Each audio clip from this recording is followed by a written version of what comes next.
असल में तो कैसे हम आज भी शायद कुछ ज्यादा स्पेशल होने वाली है। आज से तकरीबन 6 साल अगर आप पीछे जाएं तो मैं कुछ ऐसा दिखा करता था।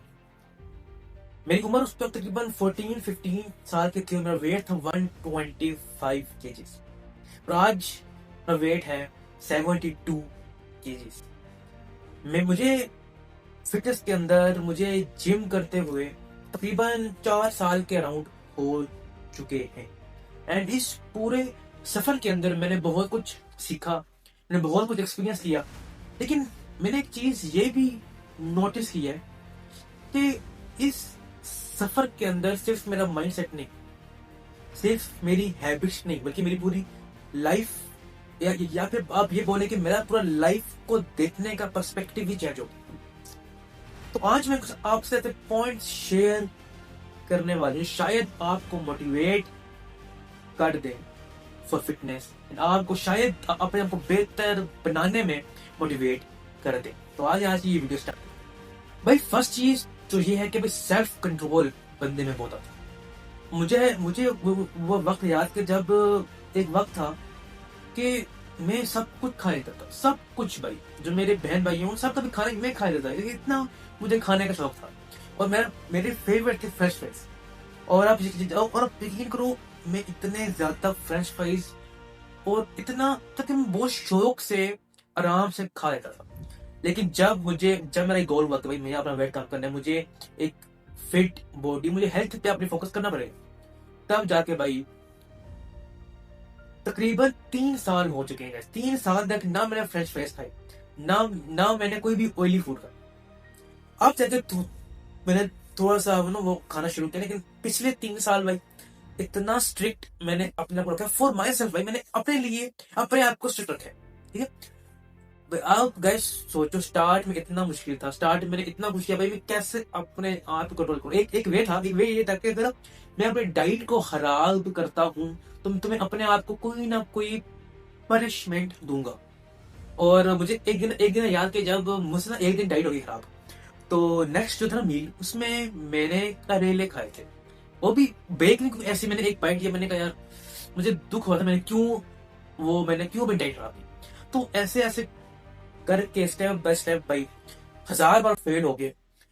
मैंने फाइनली अपने आप पर सेल्फ कंट्रोल लेकर आया भाई कि भाई ये चीज खानी, इसे नहीं खानी, रोज जिम जाना है, रोज ये करना है, रोज फुटबॉल खेलना है भाई। अब तो जब बंदा मोटा तो उससे भागता ही बहुत अजीब वैसे है, उससे भागने होता ही नहीं है। तो उस टाइम मुझे याद कि जब मैंने फुटबॉल खेलना उस वक्त मैंने स्टार्ट किया था और भाई जिम पे साथ था। तो ये पूरी, लेकिन एक चीज है भाई, सेल्फ कंट्रोल बंदे के आते हैं और वो आपको लाइफ में भी बहुत ज्यादा फायदा देता है। Second most important thing is patience. भाई आपके अंदर ना पेशेंस आता है। आपको ये देखो, जब बंदा अपने आप को दे के आता है भाई, वो 8 से 4 साल पहले, 5 साल पहले क्या हुआ करता था, आप थ्रू कंसिस्टेंसी, थ्रू रेपिटेशन क्या बनेगा वो सबसे बंदा तब देखना। तो उस एक चीज तो रियलाइज होती है भाई कि पेशेंस कि लॉन्ग टर्म के लिए ज्यादा क्या चीज फायदा देती है। लॉन्ग टर्म के लिए बंदा भी सोचना शुरू करता है। बंदे को पता चलता है कि जो रिजल्ट्स आते हैं ये कोई एक हफ्ते में, एक माह में, एक साल में नहीं आते। इनको अरसा लगता है, इनको सालों लगते हैं। तो बंदे के अंदर एक पेशेंस भी आ जाती है, बंदे के अंदर सब्र भी आ जाता है। So then that's the most important thing. Now most important thing guys वो ये है कि बंदे के अंदर भाई कॉन्फिडेंस आता है। आप जस्ट एक बात सोचो, उस वक्त ना जब मैं था 14 साल का, मैं उस वक्त ये कहा करता था कि भाई मेरे में एब्स हो। और लोग हंसते थे, पता है इतना बड़ा पेट मेरा, 125 kgs का बंदा कह रहा है कि भाई मेरे एब्स होंगे। और लोग हंसते भी थे। और आज भाई मैं अभी मैं नहीं कि बेस्ट फिजिक है, मैं अभी उस सफर के अंदर हूँ। बट मैं उस गोल के करीब तो आ चुका हूँ ना। मैंने जहां से स्टार्ट किया था और अभी जो हूँ उसमें गैप है, और जहां तक मैंने पहुंचना है बेशक उसमें गैप है, बट मैं करीब आता जा रहा हूँ। दैट्स द मेन थिंग कि आपके पास एक एविडेंस है कि आपने ये चीज की है, और ये एविडेंस ही आपको कॉन्फिडेंस, आपकी सेल्फ एस्टीम आपके सेल्फ रिस्पेक्ट बढ़ाता है। एक साथ में चीज और भी ऐड यहाँ पे जरूर करने वालों, वो ये है कि सेल्फ डाउट जो होता है वो इंसान के अंदर कम हो जाता है। एंड मोस्ट इम्पोर्टेंटली मेरे भाई वो ये है कि बंदा जब रिस्क जब लेता है लाइफ में, बहुत ऐसे चांसेस आते हैं, बहुत ऐसे मौके आते हैं जहाँ पे बंदे को रिस्क लेना होता है, तो बंदे के अंदर वो रिस्क टेकिंग एबिलिटी भी थोड़ी सी ज्यादा हो जाती है, क्योंकि उसे अपने ऊपर कॉन्फिडेंस होता है, उसकी सेल्फ एस्टीम हाई होती है, वो अपनी रिस्पेक्ट करना चाहता है। बिल्कुल इसी के साथ एक और ऐड कर लो कि जब आप अपनी रिस्पेक्ट करते हो तभी आप अपनी लाइफ की रिस्पेक्ट करते हो। यानी कि जो भी सेल्फ डिस्ट्रक्टिव हैबिट्स होती हैं, जो हैबिट्स आपको नुकसान दे रही होती है, शायद आपको शॉर्ट टर्म के लिए फायदा मिल रहा हो, लेकिन आपको पता है आपके जहन के लिए, आपकी बॉडी के लिए, आपके अपने लिए बहुत नुकसानदेह है, तो आप उन चीजों से अपने आप को दूर रखते हैं। You respect your self and you respect your life. ये कुछ हैबिट्स हैं, ये कुछ जो ये चेंज आ रहा है, ये आहिस्ता आहिस्ता आता है और स्टेप बाय स्टेप चीजें चेंज होती है मेरे। एंड मोस्ट इंपॉर्टेंट थिंग भाई, आपकी पूरी आइडेंटिटी शिफ्ट हो जाती है। एक वक्त था कि जब मेरी ख्वाहिश थी कि मैं ऐसा इंसान बनूं जो कि फिट हो, एक ऐसा इंसान बनूं जो ओवर वेट ना हो एटलीस्ट, और आज मैं वो हूं। तो जो मेरी ख्वाहिश थी आज मैं वो हूं, अल्लाह का रहम मुझ पे, अल्लाह का शुक्र है। एंड वही चीज ही एक बंदे की पूरी आइडेंटिटी शिफ्ट कर देती है।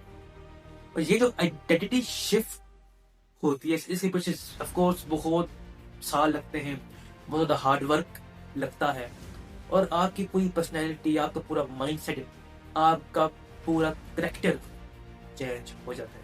Now the most important thing है कि भाई जो मैंने एक चीज ऑब्जर्व की हुई है कि अब मेरे लाइफ के जो भी फैसले होते हैं, मैं जो भी ऑप्शन चूज करता हूँ या मैं जो भी काम करता हूँ ना, जो मेरे 5 साल थे, इनका ना काफी इम्पैक्ट आता है। जब मुझे ये चीज का मुझे एहसास होता है कि भाई मैंने ये ऑलरेडी चीज की हुई है, अगर मैं ये चीज भी स्टार्ट कर रहा हूँ तो मुझे पता है कि इसमें टाइम लगता है, मुझे कितनी मेहनत करनी है, कितना कुछ लगता है भाई एक छोटी सी चीज को अचीव करने के लिए। तो मेरे फैसलों के अंदर, मेरे बिहेवियर के अंदर, मेरे सोचने के अंदाज के अंदर, मेरे बात करने के अंदाज के अंदर सब कुछ चेंज हो जाता है। And last but not least भाई वो ये है कि इसमें लॉन्ग टर्म लाइफ इम्पैक्ट बहुत होता है। आपके अंदर रिजिलियंस आती है, आपके अंदर मेंटल स्ट्रेंथ आती है। बिकॉज देखो, फिटनेस इज नॉट अबाउट कि आपकी जो बॉडी है वो कितनी स्ट्रॉन्ग है। फिजिकल फिटनेस का मतलब ये भी है कि आप मेंटली कितने स्ट्रॉन्ग हो। एक फिट इंसान सिर्फ सिर्फ जाहिरी तौर पे फिट नहीं होता, वो मेंटली तौर पर भी फिट होता है, वो मेंटली स्ट्रांग भी होता है। उसे पता होता है कि फेलियर से कैसे डील करते हैं। जब आप फेल हो रहे हो, जब आपका दिन बहुत खराब मतलब के स्पेंड हो रहा हो, तो कैसे डील करते हो उसके साथ, फेलियर के साथ। जब आपको कोई ऐसी न्यूज मिलती है, उससे कैसे डील करते हैं। तो ये सब कुछ एक इंसान को शेप, ये सारे लाइफ के एक्सपीरियंसेस होते हैं, ये इंसान को शेप करते हैं। तो यही चीज ही आगे जाके भी बताता है, इंसान का माइंड सेट बनता है, एंड देन इंसान का परसेप्शन अबाउट लाइफ चेंज होता है, देन इंसान की बिहेवियर्स चेंज होते हैं, देन वो अपनी लाइफ को आगे जाके डिफाइन करता है। सो आई होप कि आज की वीडियो आपके लिए हेल्पफुल होगी, एंड मिलते हैं आपसे नेक्स्ट वीडियो में। अपना ख्याल रखिएगा। अल्लाह हाफिज़।